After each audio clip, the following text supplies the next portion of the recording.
You know, I always preferred Blur. I never really liked Oasis.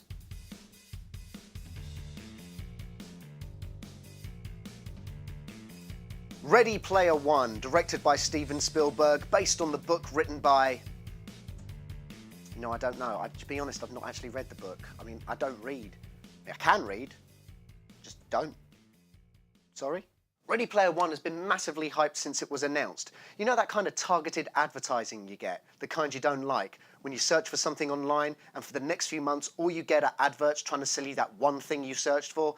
That's what this film has felt like in the lead up to it. It felt so targeted, it was almost invasive. Every single movie geek culture thing that I've ever liked, all in one film. Watch the movie, watch the movie! And on top of that, I can't get Jump by Van Halen out of my head. Having not read the book, the impression I got from the trailers was that this was going to be a live action, slightly more pretentious version of the Lego movie. Just a normal guy living in a world where you can build what you want, you can be what you want, and you're surrounded by geek culture characters. And I did wonder, is this film going to be like playing in a fondly remembered toy box, or will it be like rolling around naked through broken Lego? Well, I'm pleased to say that this is a wholly original and hugely enjoyable film. Yes, the references are there, but they don't drive the story in any way. Yes, it's a tad predictable at times, but you can't help but feel that this is a damn fun film. Spielberg at his height. It's like a slightly more grown-up sci-fi Goonies. I know Steven Spielberg didn't direct the Goonies, but this is a film about a treasure hunt. That's all I got. Tonally, I would say this film sits somewhere between AI and Hook. I mean, that's broad, but somewhere in the middle. It's classic Steven Spielberg family genre, about a group of kids fighting the man. Set in the year 2045, it's a mildly dystopian future, but only mild, so that's okay. And for the people of this world, the only real form of escapism is through a virtual reality world called the Oasis. Yes, I'm making that joke twice. And what is the Oasis? Well, remember PlayStation Home? The Oasis is kind of like that, but good and not pointless. The creator of the Oasis is James Halliday, played by Mark Rylance. Halliday has died, but as a dying gift, he left a treasure hunt for all the players of the game to find, that treasure being an Easter egg. It's opening Easter weekend.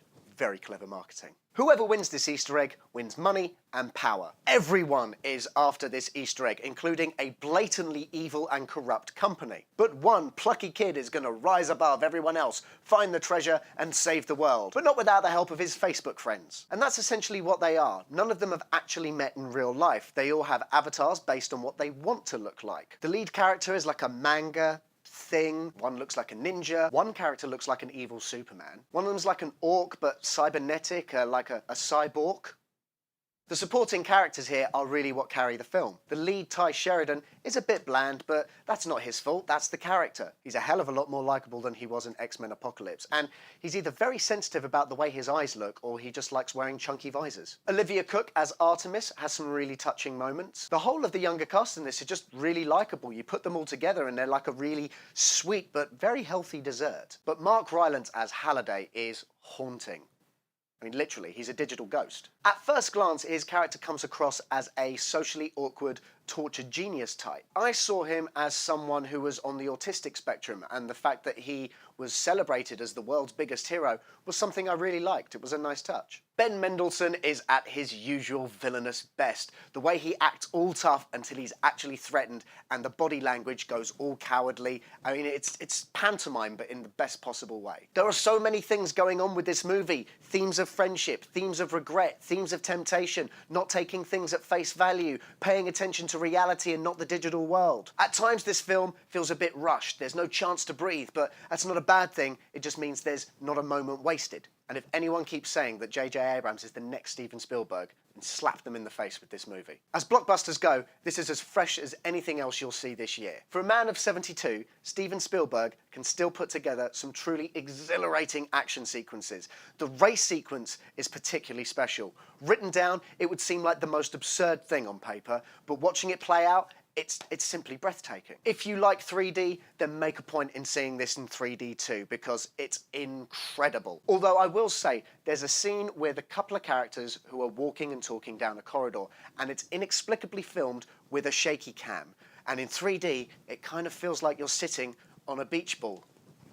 There are a couple of other negatives. Weirdly enough, it's the characters in the real world that didn't work for me. The lead character, Wade, has an aunt, and she has a boyfriend, and those two just come across as too cartoony and really cliche. I also didn't feel they built enough of the real world. I didn't get a sense of what society was really like. I mean, maybe I should read the book to fill in the gaps. No.